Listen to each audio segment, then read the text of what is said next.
Sapagkat tinanggap ko sa Panginoon ang ibinibigay ko naman sa inyo, na ang Panginoong Jesus ng gabing siya'y pinagkagulo ay dumampot ng tinapay.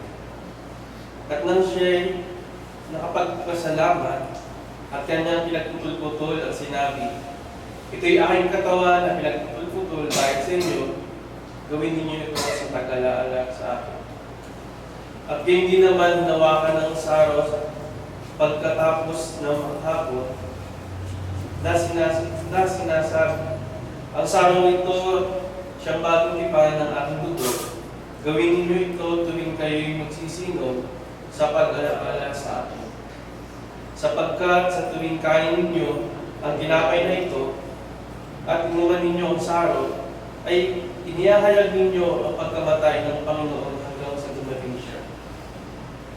Kaya ang sinumang kumain ng tinapay o uminom sa saro ng Panginoon na di nararapat ay magkakasala sa katawan at dugo ng Panginoon. Sapagkat ang kumakain at umiinom ay kumakain at umiinom ng hatol sa kanyang sarili kung hindi niya kinikilala ang kamatayan ng Panginoon.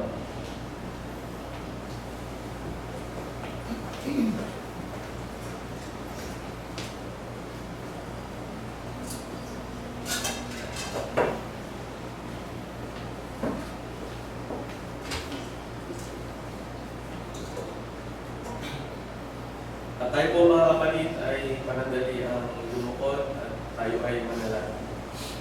O maraming Diyos, o kapangyarihan sa lahat, maraming pong salamat Panginoon sa buhay at kalakasan na pinagkaloob niyo po sa amin.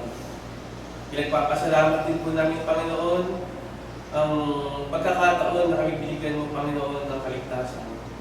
Papasalamat din po kami sa aming Panginoong Jesus na siya ang nagpakahirap doon sa bundok ng Kalbaryo upang kami ay masagip sa kasalanan. Pinapanalangin po namin ang mga bagay na ito na nasa aming harapan na sumisimbolo sa katawan at dugo ng aming Panginoong Jesus, ang tinapay na walang libadura at ang katas ng utos Panginoon.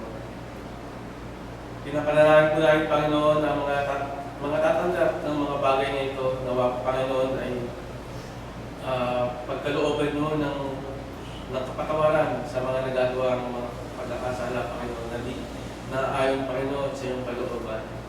Nawa ang mga natanggap ng mga bagay na ito ay maging malakas, lalo-lalo na ang kanilang mga pisikal na pangangatawan upang malabanan ang mga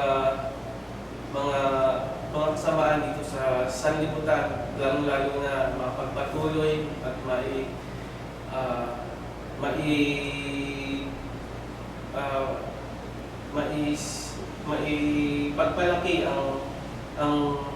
ang sambahan dito sa amin, dito sa sanlibutan nito, Panginoon. Muli, Panginoon, ay pinagpapasalamat namin ang iyong pagmamahal sa amin sa pagbibigay ng pagkakataon na kami, Panginoon, ay magkaroon ng kaligtasan.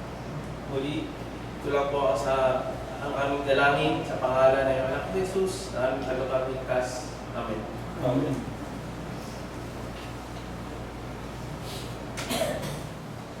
Para po naman sa ambagan sa mga banal, ako po ay babasa natin ng talata nito sa 2 Corinthians chapter 9, verse 7 to 8. Magbigay ang bawat isa ayon sa pinansya ng kanyang puso, huwag mabigat sa loob o dahil sa kailangan, sapagkat iniibig ng Diyos ang nagbibigay ng saya.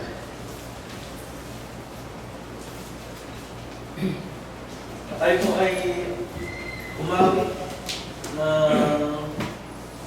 sa page 571.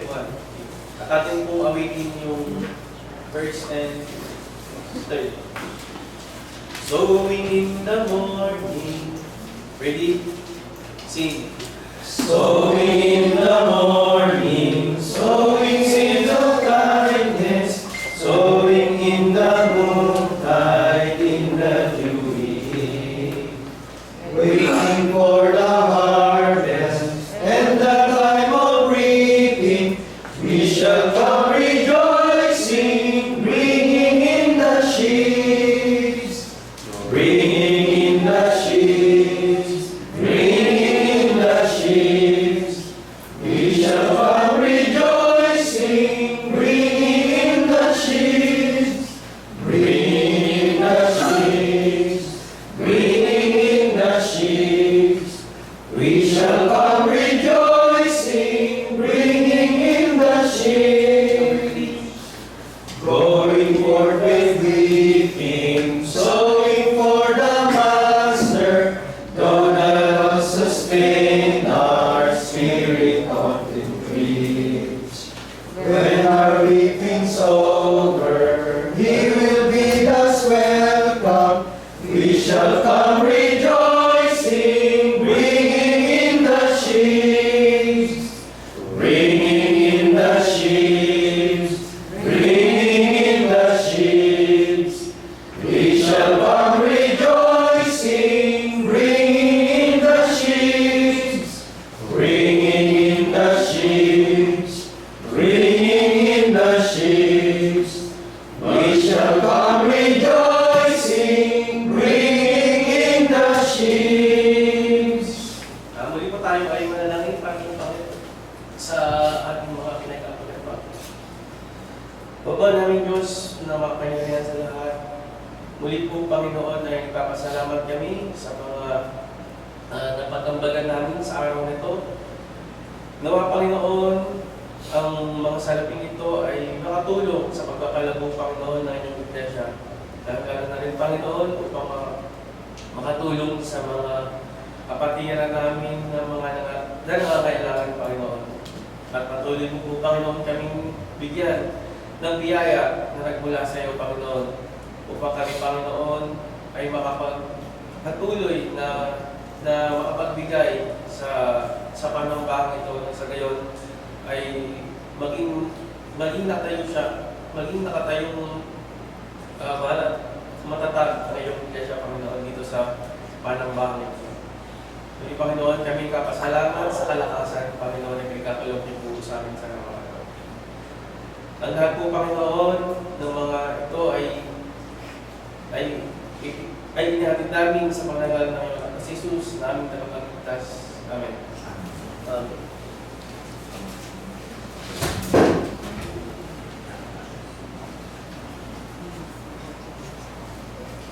Magandang baga po sa ating lahat. Bago po ako, ay ang kongregasyon ko sa Pasay ay magsasagawa ng vacation Bible study sa June 8 po. Iniimbitahan ang lahat ng mga nais na makinig o mag-participate. Dito lang po gagawin sa Camellia, sa may Daang Hari malapit. Malapit lang po yun at bigay ko yung address po later on. Na ang sinuman po, lalo na ang kabataan, mga kabataan na wala dito po, ay gagawin po ito sa June 8 po. Kaya hinahinga po namin kayo. Para ma-meet niyo po yung ilang mga kapapiran sa iba't ibang dako. Kasi inibitado po yung sa Turco, sa Paylila at sa ibang dako po. Kaya sana po ang makarating o kahit punta ng representative para dito.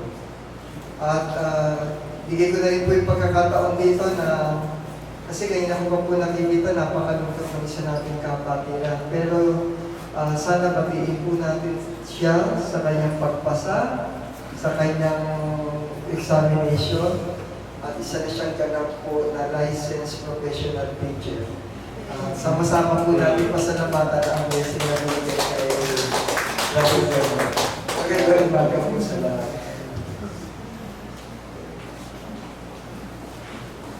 Iniisip mo. Papasalitain ko sana siya dito sa harapan. Nagtataw siyang tulog. Isusurprise ko sana siya kanina. Nasa Yung pala yung babalitan Nasa ba? cloud nine pa yata siya eh.